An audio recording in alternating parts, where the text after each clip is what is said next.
Presidente, senador Jorge Viana, senhoras senadoras, senhores senadores, quero, antes de iniciar meu pronunciamento, fazer uma saudação a um companheiro e amigo lá do Pará, de Santana do Araguaia, que está na galeria, se encontra na galeria, o Alencar, presidente do PSDB lá de Santana. Seja bem-vindo, Alencar. E foi candidato a prefeito nas eleições do ano passado, não se elegeu, mas será candidato agora, no próximo ano, a deputado estadual, e tenho certeza que o nosso Alencar terá todas as condições de chegar a deputado. E também saudar, senador Jorge Viana, o seu irmão, Luciano Alencar, que é prefeito no município de Vila Rica, em Mato Grosso, nosso vizinho lá, que temos todos trabalhado lá pela Santarém, Cuiabá, que nós vamos falar daqui a pouco, o senador Pedro Táxi, que tão bem representa aqui. Mato Grosso tem a honra de ter o senador Pedro Táxi, senador Jaime Campos e o senador Blairo Maggi, os três senadores que representam com competência e honram o estado de Mato Grosso. Seja bem-vindo também, Alencar, que está com o seu secretário, o seu Geraldo Divino, lá também de Vila Rica. Mas eu quero hoje, senador Jorge Viana, fazer referência a um estudo do Credit Suisse, banco de investimentos, que fez sobre a infraestrutura brasileira, senador Assir Gurgás. Ainda esta semana, agora, recebemos uma notícia que era esperada. Pela terceira vez, o governo federal foi forçado a adiar o leilão do trem-bala entre o Rio de Janeiro, São Paulo e Campinas.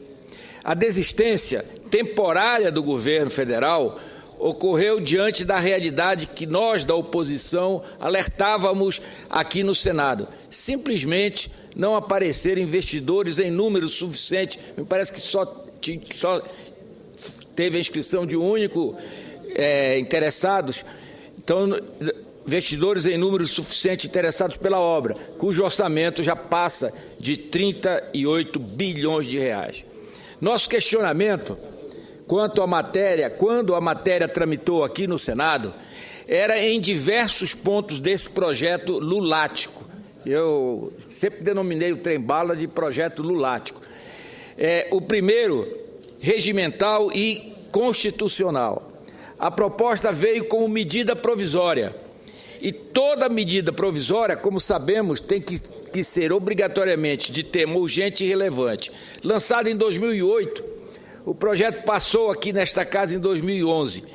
E lá já questionávamos tanto a urgência quanto a relevância desse empreendimento. A urgência está comprovada não existir, depois de quase 3 anos, o trem ainda não saiu do projeto. E a relevância é que se discute, e vamos tratar do assunto aqui, o gasto de 38 bilhões pelo governo federal e um projeto que deve deixar de ser feito, porque não tem urgência e não é necessário nesse instante. Temos outras necessidades bem maiores do que o trem-bala.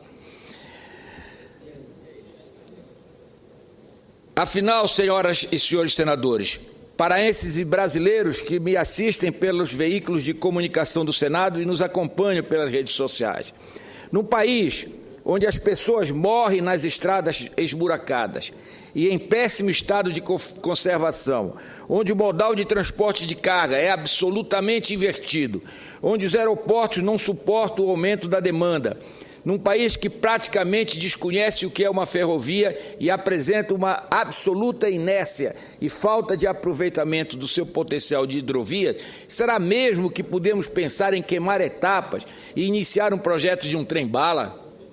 Não, nossa infraestrutura de transporte é um dos maiores, se não o maior entrave para o nosso desenvolvimento. Não podemos perder tempo, já perdemos demais. Temos que parar de sonhar e encarar a realidade brasileira. É isso, senhor presidente, senhoras e senhores senadores, que traz um relatório do Banco Credit Suisse, uma das maiores instituições financeiras do planeta, está aqui o relatório do banco, que pode ser acessado por qualquer um via internet. Aspa, a infraestrutura brasileira, é agora ou nunca, fecho aspas. Este estudo foi divulgado agora, no início de agosto, e traz alguns dados que traduzem aquilo que nós que vivemos no mundo real do Brasil e não no mundo da propaganda milionária do PT já conhecemos. Cito o documento e diz o seguinte, aspa, é agora ou nunca. Se antes os gargalos de infraestrutura do Brasil preocupavam, agora eles só ficaram pior. Nos últimos 10 anos, enquanto a economia brasileira teve um crescimento significativo, alavancado pelo esgotamento do modelo baseado no crédito, consumo e commodities, investimentos em infraestrutura de transporte respondeu por apenas 0,6% do PIB, ou seja, menos da metade do que seria necessário para sustentar um crescimento econômico anual de 4,5%, fecho aspas, diz o documento do Banco Credit Suisse. De acordo com o estudo, o governo se mostra confuso, depende do setor privado, mas não confia ou, o que é ainda pior, não conquista a confiança dos investidores. A questão é urgente. Vejamos, senador Jorge Viana, a posição do Brasil, segundo o trabalho feito pelo banco. O Brasil está em 107º lugar no ranking de 144 países em relação à eficiência da infraestrutura. E o valor que o governo brasileiro deve investir para chegar à média mundial dos países em desenvolvimento, senador Cacildo Maldaner, vou repetir, o valor que o governo brasileiro deve investir para chegar à média mundial dos países em desenvolvimento, na média. Vejam bem, a média é de $1 trilhão americanos em investimentos de infraestrutura. É isso que o Brasil teria que aplicar para poder chegar à média dos países em desenvolvimento.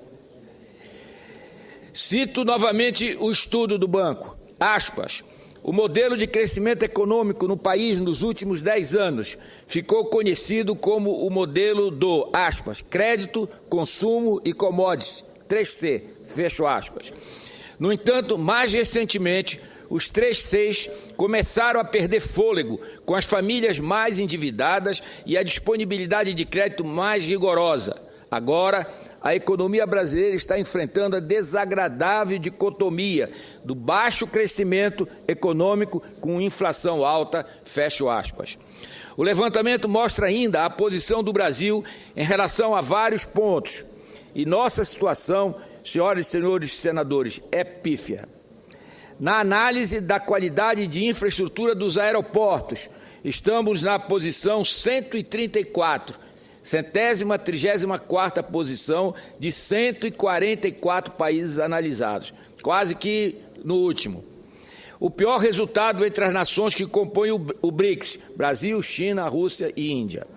Em relação aos portos, outro resultado medíocre, para usar a expressão adotada pelo estudo. Estamos na posição 135 de 144 países que foram pesquisados. Nas ferrovias, melhoramos um pouco. Estamos na posição número 100, mas ainda bem atrás dos países do BRICS. Nas rodovias, caímos novamente para a posição 123. E na infraestrutura em geral, estamos também na lanterna, com a posição, como eu disse no início, de número 107 ou na 107ª posição entre 144 países. Mas nem sempre foi assim, senador Jorge Viana. O estudo mostra que nosso desempenho caiu bruscamente nos últimos 4 anos, nesses últimos 4 anos, senadora Ana Amélia. Enquanto China, Rússia e Índia investiram de forma pesada em infraestrutura, o governo petista foi tímido e confuso. Mantivemos uma matriz de transporte e uma política de infraestrutura equivocada. Enquanto nos Estados Unidos, apenas para citar um exemplo, as hidrovias e ferrovias correspondem a 68% do modal de transporte, no Brasil, 42% desses modais ainda bastante subutilizados e sucateados. Assim, um ponto de destaque no estudo é chamado, aspas, exemplos de deficiência ou má execução do governo, Ferrovia Norte-Sul e BR-163. Está aqui a página do estudo do Credit Suisse, que mostra, dá como exemplo, esses dois projetos, tanto a Ferrovia Norte-Sul quanto a Santarém-Cuiabá, como exemplos de deficiência ou má execução do governo. Não saem do papel. Diz o texto, aspas, os 3,7 mil quilômetros do projeto de 26 anos da Ferrovia Norte-Sul e o progresso das melhorias na rodovia BR-163 são exemplos claros da qualidade questionável de execução de investimentos públicos no país. Esses projetos estão levando 2 vezes mais tempo para serem completados e a um custo pelo menos 3 vezes mais alto que a previsão original. Em relação à Ferrovia Norte-Sul, que deve ir até Barcarena, estamos acompanhando cada passo e lutando muito para que ela saia do papel o quanto antes e não seja apenas mais uma peça de propaganda para 2014. E também temos a rodovia BR-163, a Santarém-Cuiabá. Esta, sem dúvida, uma rodovia emblemática, que é debatida há décadas e que, apesar de toda a tecnologia disponível hoje, o governo do PT simplesmente não consegue solucionar e resolver definitivamente os problemas para a finalização da sua pavimentação. Senhor presidente, infelizmente, como a realidade mostra todos os dias e o estudo analisa, os problemas estruturais de nossa infraestrutura não é exclusividade do Pará. A incompetência de gestão do PT é democrática. Aliás, em 10 anos no poder, a gestão...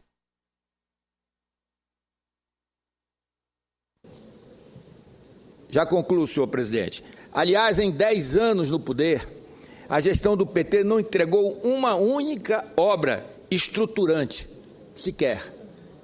E aí é o desafio lançado. Gostaria de que fosse dito qual a obra estruturante. Obra estruturante, não é um trecho de rodovia, não é a habitação, são obras estruturantes, que foi iniciado e concluído no governo do PT. Apesar da propaganda, não somos autossuficientes de petróleo, como aqui já foi dito. Temos uma lista sem fim de obras iniciadas, sejam elas refinarias, melhorias em rodovias federais, hidrovias, portos, aeroportos e ferrovias. Porém, são apenas projetos, placas e promessas. Porém, são praticamente nulas as obras entregues e funcionando plenamente. E a infraestrutura de logística e transporte, como sabemos, é pré-requisito para o desenvolvimento econômico e social de qualquer nação. Finalizando, senhor presidente, senador Jorge Viana, perdemos tempo com um viés ideológico e uma constante crise de identidade do governo. Nossa economia precisa, de fato, de uma política desenvolvimentista que olhe para frente sem surtos faraônicos, mas sim com consciência e de forma simples. Não é preciso inventar nada. Basta fazer aquilo que o Brasil e os brasileiros precisam, sem, como disse, invencionice. Mas, sobretudo, com uma análise crítica, reconhecimento de que estamos, na verdade, bem atrás de outros países em desenvolvimento e mais trabalho. A melhor propaganda que o governo do PT poderia fazer é investir de fato no Brasil e não em peças publicitárias cheias de ilusão. Era o que tinha a dizer. Muito obrigado, senhor presidente.